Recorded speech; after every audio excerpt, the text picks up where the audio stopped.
It's not like there's nothing going on, T-Rex. Those are massive storms out there in the Atlantic Ocean. Anyone seen Steve? You coming with us or what? Yeah, let's go out. It's kind of late. 10 a.m., 51 degrees, Friday, October 25th. Sorry to keep you waiting, T-Rex. And Steve. Looks pretty nice out there. October 25th. The barometer is rising. And we have another shot of cool air. The first shot of chilly air we've had in more than a week. Yep. It's only just now getting past 50. And earlier in the morning, the temperature map showed still some 20s in your hometown, Kate. I know you don't live there anymore. At North Adams, Massachusetts. And this was just about 8 o'clock. So there were many spots that were freezing this morning. That's where the air went calm. Where you have a little bit of a breeze, that mixes up the atmosphere, and it wasn't as cold here. Pretty chilly though if you're out there on the water. Let's get this gull going by into the breeze coming from the north and northeast. Where over the ocean, the seas have built to 7 feet, 11 seconds. I was watching this Cinnamon Rainbows cam at Hampton Beach, New Hampshire, and those waves are just kind of pummeling people waiting for the break. You can sit there for 10 minutes, no waves are breaking, and then all of a sudden you get a set that comes right over and crushes you. That's when I happened to tune in there around 9:30. And the water temperature now is in the mid-50s, and the air temperature was only in the mid-40s. That's one of the reasons I'm not out there. Now, if we hadn't just had a week of 80-degree air and 55-degree water, if the temperature had just gone up, I would have gone out. But the temperature just went down, so I'm in. Actually still nursing that little bit of a cold from last week. Got into my lungs a bit. Show you that satellite image again with those sort of bookend storms across the Atlantic Ocean, one going into the United Kingdom and another kind of just sitting off the coast south of Newfoundland. And it's a 988 millibar low. Wind is air moving from strong high pressure to the east and to the north of that system into the low, which is also 988 equals 29.18 inches. And it has the power of a small hurricane or a tropical storm. Here are the winds this morning from Nova Scotia to Newfoundland. And you see the Scotia Slope buoy there was gusting close to 60 miles an hour, sustained at 40 miles an hour. So it does have the force of a tropical storm, but it doesn't have a name because it's cold core. But it is generating that surf, and it helped bring in some cooler air here in New England late yesterday. It was pretty interesting how the wind picked up right as the sun went down. And so these cool pools, they come in sort of fits and starts. It's that expression where it comes in and then it kind of rests and it comes in a little stronger. And this little cool shot we have right now with a high pressure system going right over us in the center of the high, the wind should go light and variable and calm this evening with a quick cool down. But there's going to be a rebound tomorrow, briefly, as the next cold front comes into northern New England tonight and only slowly eases to the south during the day tomorrow. So the Boston 5-day shows that with a high temperature today, just barely shy of 60 degrees, and then we do get above 60 tomorrow. And you can see the wind on the bottom there with the wind chart and the arrows kind of fluctuating up and down. And it will become windy again tomorrow. So tomorrow's a pretty nice day with a lot of sunshine, clouds and a shower or a sprinkle north. The Boston area goes down again Sunday. There's a even colder front coming in Sunday afternoon. There may be a snow squall in the mountains. And then Monday, it's windy and cold, and then the coldest air so far this season's coming in. And on Tuesday morning, thanks to light wind and late radiational cooling, Boston gets to just about 32 degrees. Now, I think I'm going to take the over on that. Blue Jay, so pretty. Why is the sky blue, Tim? Well, it's called Rayleigh scattering. You see, the light from the sun has all the colors, and the size of the air molecule is conducive to the blue light waves, and the blue light waves get scattered all around. And so somewhere on the edge where the sun is coming up or sun is going down, you don't have any more blue left, and that's where you get the slower colors of orange and red. Oh, thanks for asking. Why is the water blue? Well, it's just a reflection of the color of the sky. Why do these leaves turn red? It has to do with pigments, and the photosynthesis is stopping, and so now you're going to have just the other colors coming out besides the green, and that's why the leaves turn red, and that's why it is so pretty in New England this weekend. And pardon me, I can clear my throat, and I've been making a mistake here day after day. No one's called me on it. I've been saying that Halloween is Wednesday when you all know Halloween is Thursday. Apologies. Let's do the Halloween forecast. You want what? Oh, you want to see the possibility of snow showers in New England this weekend? All right, I'll show you a quick look at the NAM. Haven't shown this model in a while because it burns me so much, but it is good for 60 hours. And there are the scattered showers tonight and tomorrow, decaying, and then the 540 line goes by, and the 534 line, the 528 line, the 522 line. The air is getting colder and colder. There are the snow showers, mostly just near the Canadian border on Sunday afternoon. And then the heart of that cold is going to come in Sunday night and Monday and ease out on Tuesday. And we can look at this from another perspective. If I show you the 850 millibar, that's about 5,000 feet up air temperature and flow aloft. Not very high, but the blue is generally cold enough for snow, and the purple is Arctic air. And this is the Euro on pivotalweather.com showing the blue coming in, and the purple, this is now Sunday. There's the purple, that's Arctic air north of Maine, and the blue is cold enough for snow. That's polar air, and you can see it digs in and then starts lifting out. On Monday night, the air is warming. However, there'll be an inversion, so the warmest weather on Tuesday morning will be at the tops of the mountains with the radiational cooling. Many spots will be in the teens and 20s Tuesday morning, and then there's the orange warm air coming back Tuesday into Wednesday, which is not Halloween, and then Thursday is Halloween, and we're still in the orange before the next batch of blue, nowhere near as blue, comes back for next weekend. And if we take it all the way out to day 10, we're kind of right on the edge of the warmth and the cold, and now this is getting into next weekend, Saturday, Sunday, and you see some purple up there over central Canada, pure Arctic air spreading across central Canada. But overall, we are in a warm pattern with just these brief cold intrusions, and the coldest one so far is here for Monday. But nothing like that snow we had 2 weeks ago when there was a lot of moisture, and that's stalled. This is going to be a quick mover, and it's going to lift right out. So let's look at it with another perspective using the surface H's and L's and the isobars. And if you watch every day, you can learn to sort of spot the fronts, the boundaries, or the kinks in the isobars. And so there's the low going into Canada with the front coming through us tomorrow, and then it's strong high pressure. But notice there are two high pressure systems, one going to our south and another to the north, and right in between those two, that's a surface trough with the snow showers in the mountains, or a brief snow squall on Sunday afternoon.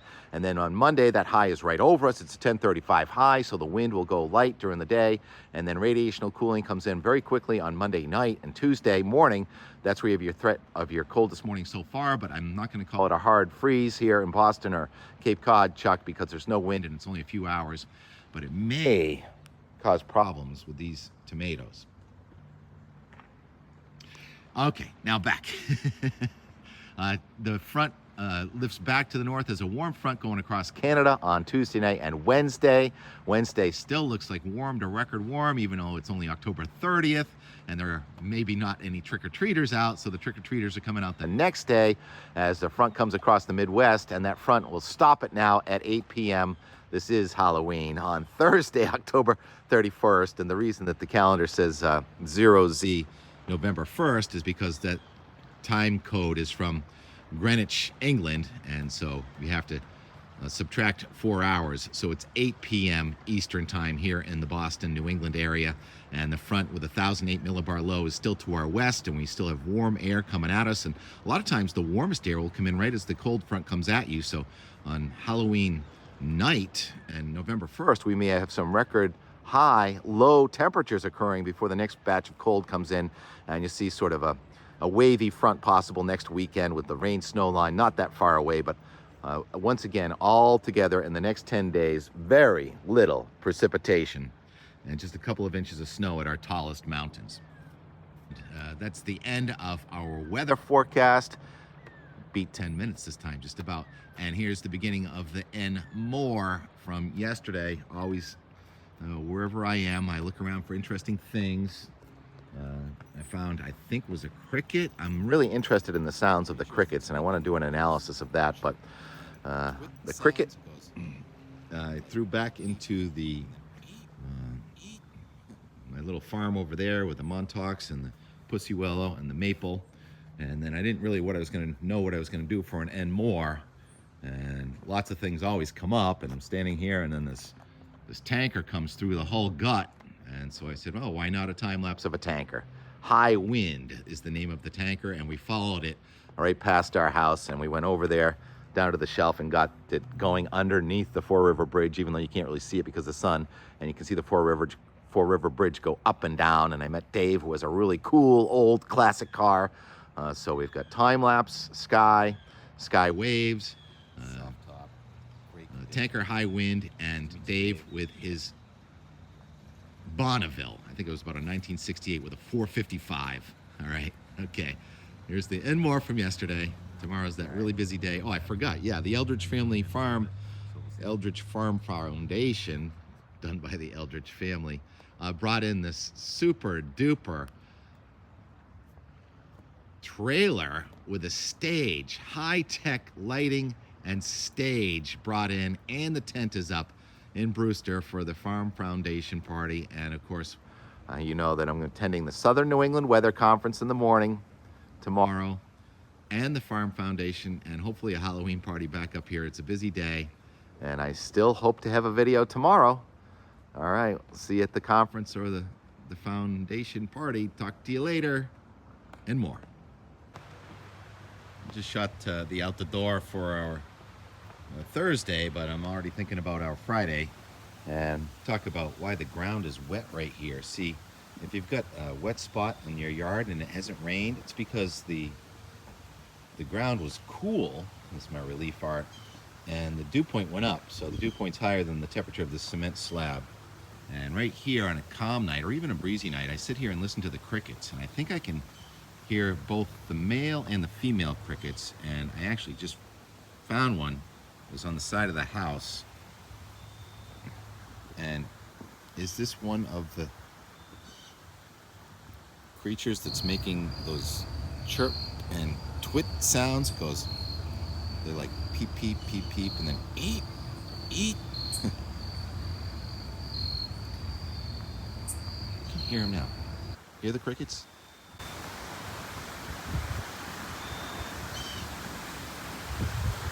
I think they're in these trees. Do crickets hang out in trees? And is this a cricket? Oh, it's only 65 degrees. It feels freezing out. But we still have boaters. This dude's doing 360s out there a second ago. Test driving, having fun, just trying to run down the fuel for the end of the season. Not sure. Can you come do that closer, please? If I had a motorboat, that's probably pretty much what I would do. Did a 360, now just doing right in front of the house. Oh, we got waves up in the sky too. Altocumulus. Oh, and the planes are taking off toward the east again. So wind shift. And the reason for the waves in the sky is because you've got different velocity. One direction, one speed down low, and another direction, another speed up high. And that creates those sky waves. So down near the ground, pretty much from the east-northeast, 10 to 20. Way up in the sky, probably from the west or northwest, more like 50 to 60.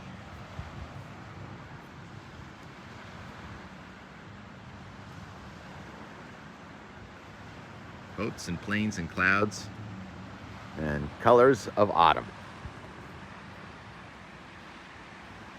Still barefoot. Cat nap time. Steve and I were here, and Mitt just joined. Steve wasn't being so nice to Mitt, but all good now.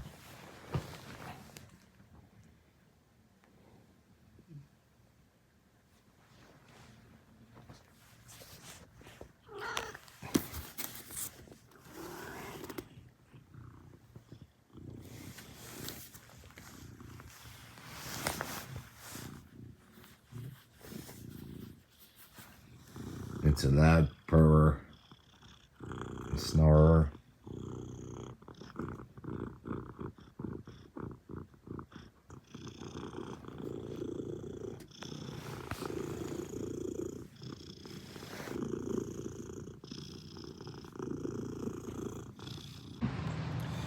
Five o'clock straight up. Clouds appear to be clearing.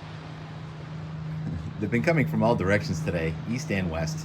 Fun time lapse, and let's do a time lapse of this tanker coming in. Really wide shot now. You can barely see the tanker, and then it should go right by the flag, and I'll move it over to the flag, and then we'll watch it head towards the Fore River Bridge. 5 p.m. Pretty autumn colors. More of the feel of autumn today, but still warmer than it's supposed to be. Whatever it's supposed to be is. Sorry I'm late. I was busy. Let's move over and check this out. So pretty.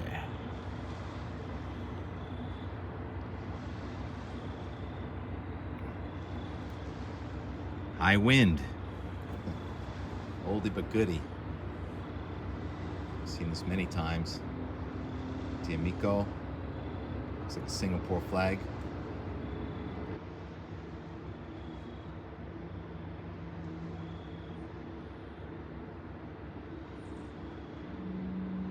Don't see that very often.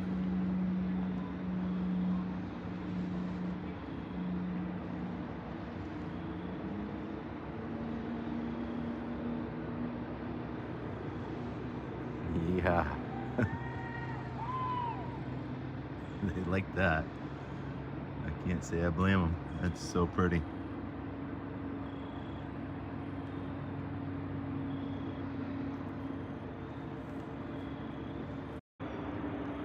Alright, picking up the whole tripod. Gonna walk as steady as I can down and out into the yard to try and get a better view. Bring Steve and T-Rex out for the finale of our shooting on Thursday, October 24, 2024, which airs on a Friday, October 25, 2024.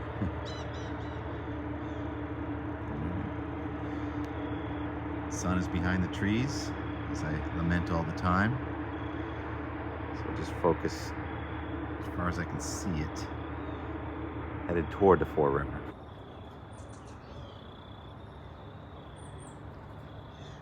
That was fast. I think I am going to chase it to see if we can't see the sun set and the sun go down and the bridge go up. Wow. This is blinding. So there's the high wind positioning. It's got to kind of straighten itself out and get ready for a straight shot under the bridge. So maybe the sun goes down as the bridge goes up.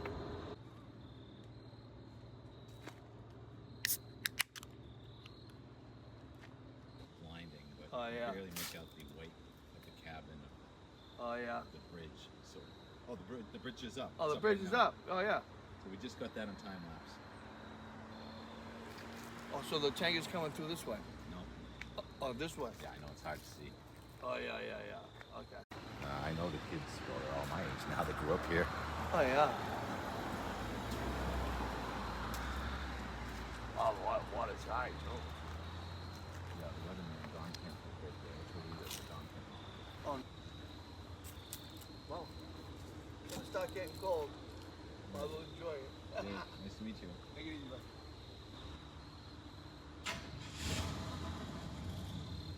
Alright, the stern is just going through now. I'm going to take a little time out and show you who I was just talking to. Dave, 1968 Bonneville. Soft top, great condition.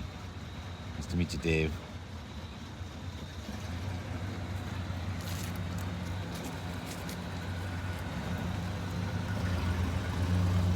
Alright, go back. I zoomed in a little bit so we'll see the bridge come down and right next to the sun coming down. It's a race. Who's going to hit the horizon first and get the bridge? Taking the bridge, that is. 5:35.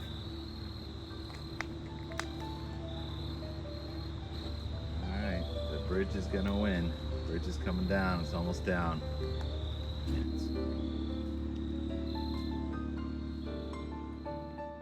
More and more and more. Because weather gives every day. Can't stop looking. There it is, about 5:45. Sun is gone. And now, time lapse from the entire day. I may have already shown one from South Dennis. Here's the one from Weymouth. Differential advection. Clouds one level going towards the south, clouds at another level going towards the east. Sky waves. And crickets. Thanks for watching. And blue jays and geese.